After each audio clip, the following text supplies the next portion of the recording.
Assalamualaikum warahmatullahi wabarakatuh. Kami dari kelompok 16 akan mempresentasikan awal reformasi Indonesia. Poin-poin yang dibahas di dalam presentasi ini adalah yang pertama, latar belakang reformasi. Yang kedua, faktor-faktor berakhirnya Orde Baru. Yang ketiga adalah perkembangan politik dan pemerintahan pada masa reformasi. Yang keempat adalah kondisi bangsa Indonesia pada masa reformasi, dan yang terakhir adalah perbedaan masa Orde Baru dengan masa reformasi.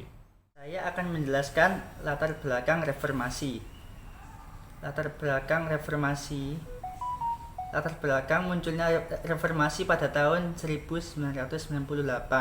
Reformasi adalah suatu perubahan tatanan kehidupan lama dengan tatanan kehidupan yang baru dan secara hukum menuju ke arah perbaikan. Reformasi merupakan formulasi menuju Indonesia baru dengan tatanan baru. Gerakan reformasi yang terjadi di Indonesia pada tahun 1998 merupakan suatu gerakan untuk mengadakan pembaharuan dan perubahan, terutama perbaikan dalam bidang politik, sosial, ekonomi, dan hukum. Reformasi merupakan suatu gerakan yang menghendaki adanya perubahan kehidupan bermasyarakat, berbangsa, dan bernegara ke arah yang lebih baik secara konstitusional. Reformasi konstitusi berlangsung melalui beberapa kali amandemen Undang-Undang Dasar 1945 sehingga membawa perubahan yang sangat besar bagi hukum nasional, dan hal tersebut bermakna pula pada adanya pengakuan prinsip supremasi hukum, yaitu 1. Dianutnya prinsip pemisahan dan pembatasan kekuasaan menurut sistem konstitusional yang diatur dalam Undang-Undang Dasar 1945. 2. Adanya jaminan-jaminan hak asasi manusia. 3. Adanya prinsip peradilan yang bebas dan tidak memihak yang menjamin persamaan setiap warga negara dalam hukum. 4. Dan adanya jaminan keadilan bagi setiap orang, termasuk terhadap penyalahgunaan wewenang oleh pihak yang berkuasa. Pada mulanya pemerintahan Orde Baru banyak melakukan penyimpangan terhadap nilai-nilai Pancasila dan ketentuan-ketentuan yang tertuang dalam Undang-Undang Dasar 1945 yang sangat merugikan rakyat kecil. Bahkan Pancasila dan Undang-Undang Dasar hanya dijadikan legitimasi untuk mempertahankan kekuasaan. Penyimpangan-penyimpangan itu melahirkan krisis multidimensional yang menjadi penyebab umum lahirnya gerakan reformasi. Tatanan gerakan reformasi pada mulanya disuarakan dari kalangan kampus, yaitu mahasiswa, dosen maupun rektor. Situasi politik dan ekonomi Indonesia yang demikian terpuruk mendorong kalangan kampus tidak hanya bersuara melalui mimbar bebas di kampus, namun akhirnya mendorong mahasiswa turun ke jalan. Kemudian faktor-faktor berakhirnya masa Orde Baru. Keberhasilan pemerintahan Orde Baru dalam melaksanakan pembangunan ekonomi harus diakui sebagai suatu prestasi besar bagi bangsa Indonesia. Ditambah dengan meningkatnya sarana dan prasarana fisik, infrastruktur yang dapat dinikmati oleh sebagian besar masyarakat Indonesia. Namun, keberhasilan ekonomi maupun infrastruktur Orde Baru kurang diimbangi dengan pembangunan mental atau karakter building. Para pelaksana pemerintahan atau birokrat, aparat keamanan maupun pelaku ekonomi atau pengusaha atau konglomerat. Klimaksnya pada pertengahan tahun 1997, korupsi kolusi dan nepotisme atau KKN yang sudah menjadi budaya bagi penguasa aparat dan penguasa. Krisis ekonomi dan moneter. Pada masa Orde Baru, pertumbuhan ekonomi cukup tinggi. Namun sejak tahun 1990-an, perkembangan ekonomi di Indonesia telah mengalami stagnasi. Pada saat itu sistem neoliberalisme menjadi norma pengaturan ekonomi dan politik dunia. Dengan itu, barang-barang produksi Indonesia tidak berdaya saing dibandingkan barang-barang luar negeri. Pada pertengahan tahun 1997, krisis moneter terjadi di beberapa negara Asia Tenggara. Krisis ini merupakan imbas dari ekonomi global yang diduga disebabkan oleh pelaku spekulan. Jika dibandingkan dengan negara-negara Asia Tenggara lainnya, Indonesia sangat merasakan dampak paling buruk. Hal ini dikarenakan rapuhnya fondasi Indonesia dan banyaknya praktik KKN dan monopoli ekonomi. Pada masa Orde Baru, perekonomian lebih menguntungkan bagi kaum modal atau konglomerat. Hal tersebut adalah wujud dari praktik-praktik KKN yang mengakibatkan rakyat semakin miskin dan tidak berdaya. Akibatnya krisis ekonomi dan moneter. 1. Kurs rupiah terhadap dolar melemah pada tanggal 1 bulan 8 tahun 97. 2. Pemerintahan melikuidasi 16 bank bermasalah pada akhir tahun 1997. 3. Pemerintah membentuk Badan Penyihatan Perbankan Nasional atau BPPN yang mengawasi 40 bank bermasalah. 4. Kepercayaan internasional terhadap Indonesia menurun. 5. Perusahaan milik negara dan swasta banyak yang tidak dapat membayar hutang dan luar negeri. 6. Angka PHK meningkat.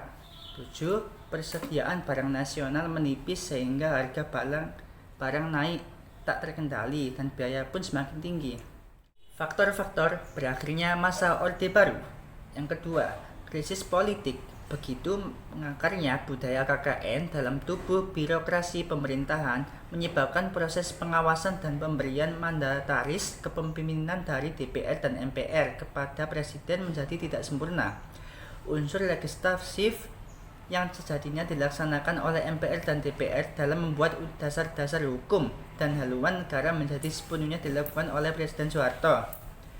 Oleh karena itu, timbullah ketidakpercayaan pada institusi pemerintahan, DPR, dan MPR. Ketidakpercayaan itu menimbulkan gerakan reformasi yang dipelopori oleh mahasiswa. Selain menuntut mengganti presiden, reshuffle kabinet, mahasiswa juga menuntut pembaruan terhadap 5 paket undang-undang politik yang dianggap menjadi sumber ketidakadilan. 5 paket undang-undang politik tersebut adalah sebagai berikut. A. Undang-Undang Nomor 1 Tahun 1995 tentang Pemilihan Umum. B.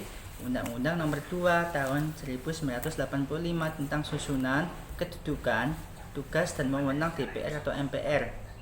C. Undang-Undang Nomor 3 Tahun 1985 tentang Parpol dan Golkar. D. Undang-Undang Nomor 5 Tahun 1985 tentang Referendum. E. Undang-Undang Nomor 8 Tahun 1985 tentang Organisasi Massa. Yang ketiga, krisis kepercayaan. Kepercayaan masyarakat terhadap kepemimpinan Presiden Soeharto berkurang setelah bangsa Indonesia dilanda krisis multidimensi. Kemudian muncul aksi damai yang dilakukan oleh para masyarakat dan mahasiswa.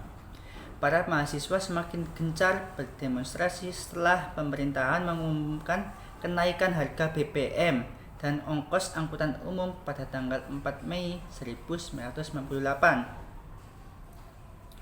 Puncaknya terjadi pada tanggal 12 Mei 1998 di Universitas Trisakti Jakarta. Aksi yang semula damai berubah menjadi aksi kekerasan setelah 4 mahasiswa tertembak. Pada peristiwa tersebut, Presiden Soeharto sedang berada di Kairo dalam rangka menghadiri KTT G15. Masyarakat dan orang-orang terdekatnya menurut Presiden mengundurkan diri. Yang keempat, krisis sosial.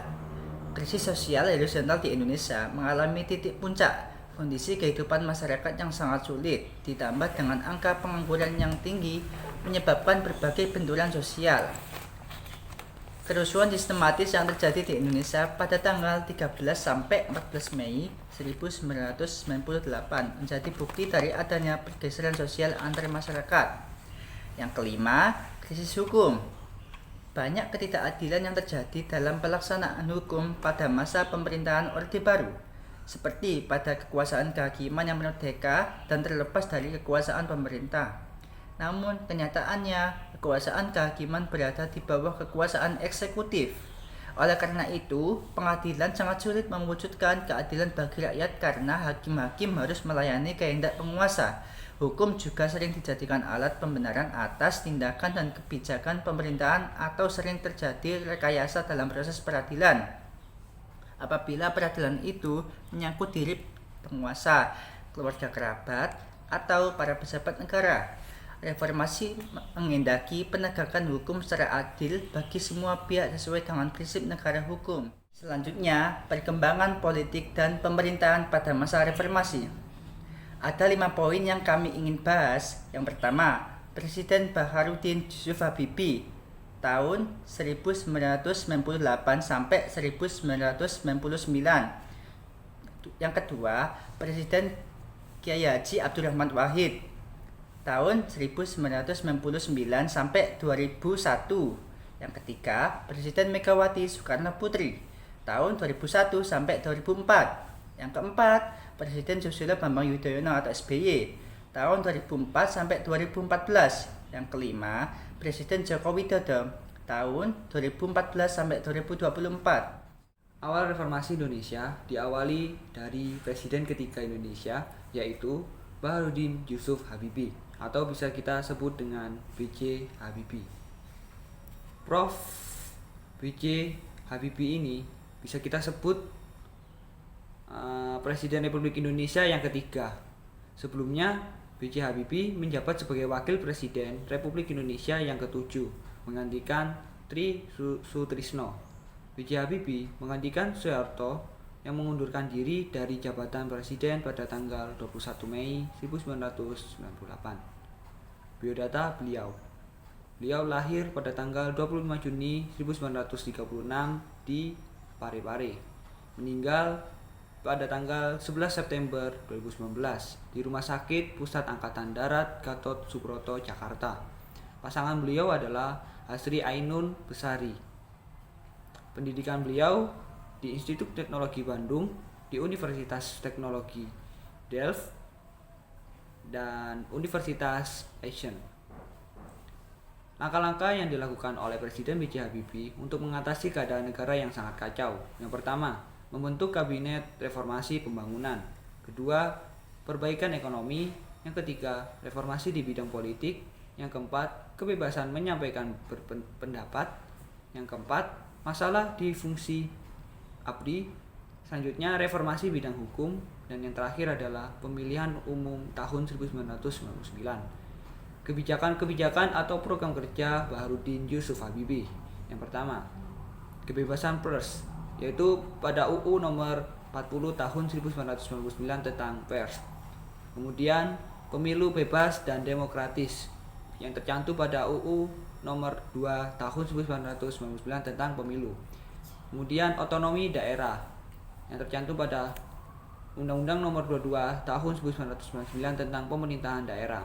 Yang selanjutnya, berakhirnya diskriminasi terhadap etnis Tionghoa, yaitu pada Impres nomor 26 tahun 1999 dan Impres nomor 4 tahun 1999. Selanjutnya, lahirnya Komnas Perempuan pada Kepres nomor 181 tahun 1998. Selanjutnya, kemerdekaan Timor Leste yang terpilih dari referendum rakyat Timor Timur. Kemudian, wewenang Bank Indonesia yang tercantum pada Undang-Undang nomor 23 tahun 1999 tentang Bank Indonesia. Selanjutnya, reformasi Indonesia dilanjutkan hingga di Presiden keempat Indonesia, yaitu Kiai Haji Abdurrahman Wahid. Nama panjang beliau adalah Dr. Kiai Haji Abdurrahman Wahid atau yang akrab disapa Gus Dur.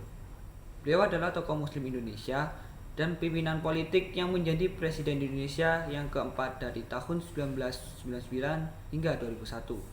Ia menggantikan Presiden B.J. Habibie setelah dipilih oleh Majelis Permusyawaratan Rakyat hasil pemilu 1999. Biodata beliau. Beliau lahir pada tanggal 7 September 1940 di Kabupaten Jombang. Kemudian beliau meninggal pada tanggal 30 Desember tahun 2009 di Jakarta. Pasangan beliau adalah Sinta Nuria. Pendidikan beliau di Universitas Al-Azhar, kemudian di Universitas Baghdad, dan yang terakhir di Universitas Leiden. Kebijakan-kebijakan beliau selama menjabat sebagai presiden yang pertama. pemberhentian Kapolri Jenderal Rosmadi yang dinilai tidak mampu mengantisipasi terjadinya pembakaran sekolah Kristen STT Doulos. Yang kedua, pemberhentian Kapus P Hankam Majen TNI Sudrajat Ganti dengan Marsekal Muda TNI Kraito dari TNI AU. Kemudian pemberhentian Wiranto sebagai Menkol Polham yang dilatar belakangi hubungan yang tidak harmonis antara keduanya. Kemudian mengeluarkan pengumuman tentang adanya menteri-menteri Kabinet Persatuan Nasional yang terlibat KKN. Adanya pengumuman ini sangat mempengaruhi kinerja Kabinet Persatuan Nasional. Beberapa menteri merasa sulit dalam melakukan koordinasi dengan materialinya. Yang terakhir pada akhir tahun 1999, Presiden menyetujui nama Papua diganti menjadi Irian Jaya dan menyetujui pengibaran bendera bintang kejuara sebagai bendera Papua. Kemudian di era masa reformasi masih berlanjut di Presiden kelima Indonesia, yaitu Megawati Soekarno Putri. Megawati Soekarno Putri dilantik sebagai Presiden Indonesia yang kelima pada tanggal 23 Juli 2021. Pada tanggal 9 Agustus 2021, setelah menjabat Presiden, beliau mengumumkan kabinetnya yang bernama Kabinet Gotong Royong. Biodata beliau lahir pada tanggal 23 Januari 1947 Yogyakarta dan masih belum meninggal hingga sekarang. Pasangan beliau yaitu Taufik Kiemas dan Surindro serta Subjarso. Pendidikan beliau di Universitas Pajajaran dan di Universitas Indonesia. Presiden Megawati merupakan peletak dasar ke arah dasar kehidupan demokrasi karena pemerintahannya berhasil melaksanakan pemilu tahun 2024 yang berlangsung secara aman dan damai. Untuk pertama kalinya pada tahun 2024, pemilu presiden dipilih langsung oleh rakyat. Dan pemilu tersebut dimenangkan oleh pasangan Susilo Bambang Yudhoyono dengan pasangannya yaitu Yusuf Kala dengan masa jabatan tahun 2024 hingga 2009. Kemenangan pasangan tersebut sebagai presiden dan wakil presiden merupakan babak baru dalam sejarah Indonesia karena untuk pertama kalinya dalam sejarah, presiden dipilih secara langsung oleh rakyat. Kebijakan-kebijakan atau program kerja Megawati Soekarno Putri. Yang pertama, mewujudkan otonomi yang tangguh. Kedua, menyatakan bank dengan melakukan kebijakan privatisasi perusahaan negara dan divestasi bank untuk menutup defisit anggaran negara. Yang ketiga, memantapkan fungsi dan peran TNI serta Polri. Yang terakhir, mewujudkan supremasi hukum. Selanjutnya, perkembangan politik dan pemerintahan pada masa reformasi di era Presiden ke-6 hingga ke-7 Indonesia, yaitu Susilo Bambang Yudhoyono. Jenderal TNI Prof. Dr. Haji Susilo Bambang Yudhoyono MA adalah Presiden Indonesia ke-6 yang menjabat sejak 20 Oktober 2024 hingga 20 Oktober 2014. Ia adalah presiden pertama di Indonesia yang dipilih melalui jalur pemilihan umum. Kabinet yang dibentuk dinamakan Kabinet Indonesia Bersatu dan di periode keduanya disebut juga dengan Kabinet Indonesia Bersatu yang kedua. Biodata beliau lahir pada tanggal 9 September 1949 di Tremas. Hingga sekarang belum meninggal. Kemudian pasangan beliau adalah Ani Yudhoyono. Pendidikan beliau sekolah di Staf dan Komando Angkatan Darat pada tahun 1988 hingga 89. Kemudian Command and General Staff College yaitu pada tahun 1991. Kemudian Manajemen Webster University juga pada tahun 1991. Dan yang terakhir adalah Ekonomi Pertanian Institut Pertanian Bogor pada tahun 2004. Kebijakan-kebijakan atau program kerja Susilo Bambang Yudhoyono selama menjabat menjadi presiden. Yang pertama, melakukan penjadwalan pembayaran utang luar negeri. Selanjutnya, meningkatkan volume ekspor dan impor. Lalu, pada tanggal 19 Desember 2004, beliau menaikkan harga BBM mewah seperti Pertamax, Pertamax Plus, dan LPG. Lalu melanjutkan pertumbuhan ekonomi pada masa Megawati. Selanjutnya, saat mengawali pemerintahannya, beliau dengan basis pendapatan per kapita sekitar 1000 US dollar, kebijakan yang ditempuh oleh beliau untuk meningkatkan pendapatan per kapita adalah mengandalkan pembangunan infrastruktur massal untuk mendorong pertumbuhan ekonomi serta mengundang investor asing dengan janji memperbaiki iklim investasi. Kemudian, Presiden Susilo Bambang Yudhoyono dalam kebijakan terhadap TNI, beliau mengangkat Menteri Pertahanan Sipil. Dan yang terakhir, beliau memperpanjang status darurat sipil dan mengadakan perundingan damai dengan Gerakan Aceh Merdeka atau GAM di Helsinki, Finlandia dengan perantara Krisis Manajemen Initiative yang dipimpin oleh Marty Ahtisaari pada tanggal 28 Januari 2005. Dalam perjanjian tersebut, mencapai kesepakatan damai dan penyerahan senjata GAM melalui Aceh Monitoring Mission atau disingkat dengan AMM. Selanjutnya, perkembangan politik dan pemerintahan pada masa reformasi di era Presiden ke-8 dan ke-9 dipimpin oleh Presiden Joko Widodo. Insinyur Haji Joko Widodo atau yang disebut dengan Jokowi biasanya adalah Presiden Indonesia yang mulai menjabat sejak tanggal 20 Oktober tahun 2014. Beliau terpilih dalam pemilu Presiden 2014. Beliau menjadi Presiden Indonesia pertama sepanjang sejarah yang bukan berasal dari latar belakang elit politik atau militer Indonesia. Biodata beliau. Beliau lahir pada tanggal 21 Juni 1961 dan hingga sekarang masih menjabat dan belum meninggal. Pasangan beliau Iriana Joko Widodo. Pendidikan beliau di Universitas Gadjah Mada. Kebijakan-kebijakan atau program kerja Joko Widodo. Pertama, membuat PP pengupahan yang bertentangan dengan undang-undang. Kemudian membiarkan pembantunya membangkang terhadap putusan MK. Selanjutnya, membatasi penyampaian pendapat di muka umum melalui PP 60/2017 yang bertentangan dengan Undang-Undang 9/1998. Kemudian Perpu Ormas yang membubarkan ormas tanpa pengadilan. Kemudian hak tidak memilih atau golput dijerat Undang-Undang Terorisme dan Undang-Undang ITE. Selanjutnya, menyetujui SKB tentang penanganan radikalisme dalam rangka penguatan wawasan kebangsaan pada aparatur sipil negara. Selanjutnya, Undang-Undang Sistem Nasional Ilmu Pengetahuan dan Teknologi Penelitian. Selanjutnya, meminta Badan Intelijen Negara dan Polri untuk menangani ormas yang menolak Omnibus Law pada tahun 2020. Kemudian, pemberangusan hak atas kebebasan berpendapat. Selanjutnya, berkehendak bisa mengubah undang-undang dengan PP. Yang terakhir, Badan Intelijen Negara mempunyai wewenang untuk ikut campur dalam diskusi di kampus. Kondisi bangsa Indonesia pada masa reformasi. Yang pertama yaitu Orde Reformasi telah menghasilkan Undang-Undang Nomor 22 Tahun 1999 tentang otonomi daerah dan Undang-Undang Nomor 25 Tahun 1999 tentang pertimbangan keuangan pemerintah dan daerah.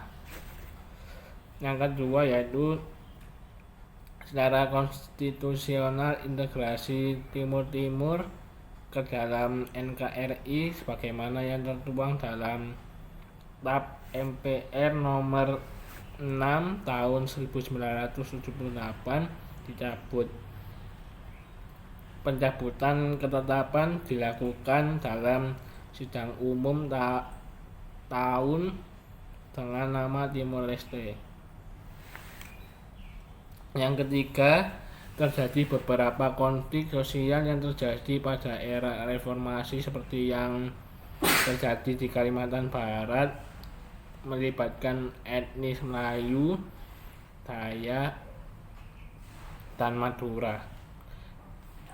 Kalimantan Tengah melibatkan etnis Madura dan etnis Dayak, Poso, Sulawesi Tengah, dan Maluku. Yang keempat, membentuk Komisi Nasional Hak Asasi Manusia atau Komnas HAM pada tanggal 7 Juli 1993. Komnas HAM dibentuk pada 7 Juli 1993 berdasarkan keputusan Presiden nomor 50 tahun 1993. Namun pada tahun 1990 persoalan Komnas HAM diatur dalam Undang-Undang Nomor 30 Tahun 1999 tentang HAM. Tujuannya untuk meningkatkan perlindungan dan penegakan hak asasi manusia sesuai dengan Pancasila, Undang-Undang Dasar 1945 dan Piagam PBB serta Deklarasi Universalitas dan Hak Asasi Manusia. Instrumen Nasional UUD 1945 beserta amandemennya TAP MPR nomor 17 MPR 1983, Undang-Undang Nomor 39 Tahun 1999 tentang Hak Asasi Manusia, Undang-Undang Nomor 26 Tahun 2000 tentang Pengadilan HAM, Undang-Undang Nomor 40 Tahun 2008 tentang penghapusan diskriminasi ras dan etnis, peraturan perundang-undangan nasional yang terkait Kepres nomor 10 tahun 1993 tentang Komnas HAM, Kepres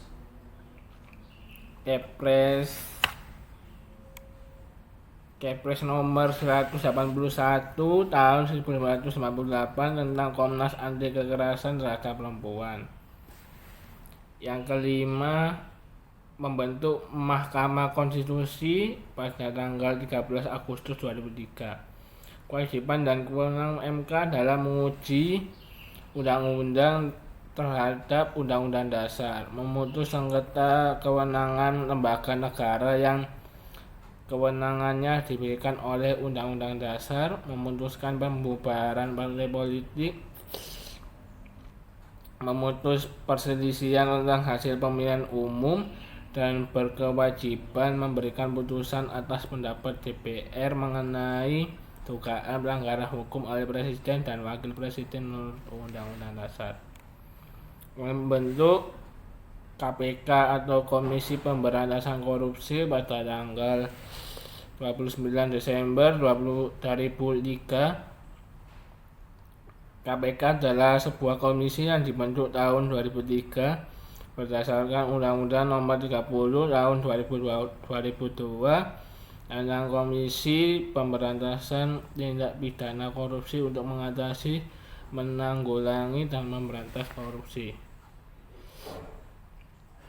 Dan yang terakhir yaitu membentuk DPD atau Dewan Perwakilan Daerah pada tanggal 1 Oktober 2004. Tugas dan wewenang DPD adalah sebagai berikut. Yang pertama, mengajukan revisi undang-undang kepada DPR yang berkaitan dengan otonomi daerah. Pengajuan itu meliputi yang pertama, hubungan pusat dan daerah, pembentukan, pemekaran dan penggabungan daerah, pengelolaan sumber daya alam dan sumber daya ekonomi lainnya, serta perimbangan keuangan pusat dan daerah. Yang kedua, memberikan pertimbangan pada DPR atas revisi Undang-Undang APBN dan revisi Undang-Undang yang berkaitan dengan pajak, pendidikan, dan agama. Yang ketiga yaitu memberikan pertimbangan pada DPR dalam pemilihan anggota BPK atau Badan Pemeriksaan Keuangan. Yang keempat, melakukan pengawasan atas pelaksanaan undang-undang mengenai otonomi daerah. Yang kelima, menerima hasil pemeriksaan keuangan negara dari BPK untuk dijadikan pertimbangan bagi DPR tentang revisi undang-undang yang berkaitan dengan APBN. Materi terakhir dari kelompok kami yaitu perbedaan masa Orde Baru dengan masa reformasi. Reformasi itu telah memberikan berbagai kebebasan bagi masyarakat Indonesia, sebut saja kebebasan pers, berserikat, politik, dan otonomi daerah. Namun harus diakui, masih banyak agenda yang belum dapat terwujudkan. Misalnya persoalan korupsi masih menjadi PR besar bagi pemerintah dan seluruh elemen masyarakat. Jika dibandingkan dengan masa Orde Baru, apa saja kemajuan yang sudah kita rasakan sepanjang 2 dekade era reformasi? Yaitu sebagai berikut. Dari segi pemilihan umum Orde Baru, yaitu hanya boleh diikuti oleh Golkar, Partai Golkar, dan 2 partai politik yaitu P3 dan PDI, dan diselenggarakan oleh lembaga pemerintah. Presiden dan wakil presiden dipilih oleh MPR yang dikuasai oleh Partai Golkar. Tetapi dalam masa reformasi, pemilu diikuti oleh banyak partai politik dan diselenggarakan oleh lembaga independen bernama KPU. Presiden dan wakil presiden dipilih secara langsung oleh rakyat. Dalam segi otonomi daerah, pada masa Orde Baru yaitu semua kebijakan penting di daerah diatur pemerintah pusat. Akibatnya terjadi kesenjangan pembangunan antara Jakarta dan daerah-daerah lainnya. Dan dalam masa reformasi yaitu pemerintah provinsi, kota, dan kabupaten diberikan otonomi untuk membangun daerahnya masing-masing dan mengurus administrasi pemerintahannya. Selanjutnya, dalam segi kebebasan pers, pemerintah mengontrol pemberitaan secara ketat. Jika ada media yang terlalu kritis terhadap kebijakan pemerintah, izin media tersebut dapat dicabut. Tetapi dalam masa reformasi, pers bebas mengkritik pemerintah sepanjang tidak melanggar kode etik jurnalistik yang ditetapkan Dewan Pers. Selanjutnya, dalam segi pemberantasan korupsi, dalam Orde Baru, korupsi terjadi secara struktur, masif dan sistematis. Salah satunya melalui ratusan yayasan yang dikelola Soeharto dan keluarganya. Dan dalam masa reformasi, yaitu KPK kan dibentuk pada 2002. Nah, itu tujuannya untuk membersihkan kementerian dan lembaga-lembaga pemerintah dan korupsi. Dan yang terakhir yaitu dui fungsi TNI. Pada masa Orde Baru, dui fungsi adalah doktrin Orde Baru yang menyebutkan bahwa ABRI atau nama TNI pada saat masa Orde Baru memiliki 2 tugas, yaitu sebagai kekuatan hankam dan sebagai kekuatan sosial. Dan pada masa reformasi yaitu di fungsi itu dihapuskan, dan TNI kini hanya fokus pada fungsi pertahanan dan keamanan negara. Dan dari kami yang bisa kami sampaikan, kurang lebihnya mohon maaf. Saya Satrio Ahmad Faiz, absen 34 dari kelas 12 MIPA 1. Saya Muhammad Ryan Azikri, absen 22 dari 12 MIPA 1. Saya Muhammad Rafi Prayoga dari kelas 12 MIPA 1, absen 21. Kami undur diri. Wassalamualaikum warahmatullahi wabarakatuh.